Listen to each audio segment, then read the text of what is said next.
видите». После этого она зажила своей фестивальной жизнью, была показана на фестивале в Екатеринбурге и получила там приз. Я надеюсь, что ее ждет и дальнейшая, и фестивальная, и экранная, кинотеатральная судьба. Но самое главное, это уже произошло. Это вот сейчас многие говорят о том, что о кризисе в российском кино и о феноменальном явлении якутского кино. Не знаю, стала бы выделять отдельно вот якутское, не якутское. Мне кажется, эта картина, согласитесь вы со мной или нет, она является примером не просто какого-то национального узкого кинематографа, это плод российской школы, это кино европейского уровня. И я с радостью приглашаю на сцену режиссера Татьяну Евестру и продюсера Ивана Селиванова. Прошу вас.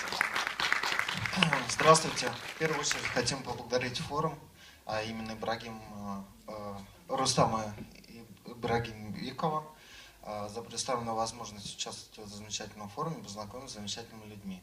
Сейчас я передаю слово Татьяне Эверстовой, режиссеру, сценаристу и генеральному продюсеру проекта «Его дочь». Спасибо.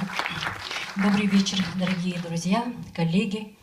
Ну, сейчас вы видите фильм мой, это дебютный фильм, это фильм автобиография, байопик, так сказать. Фильм девочки маленькой, вот показывается воспоминание старой женщины о своем детстве. Фильм созерцательный, когда вот человек смотрит на любящих людей, на того, кого любит, темпоритм фильма, он такой вот, как сейчас вот в фильме будет.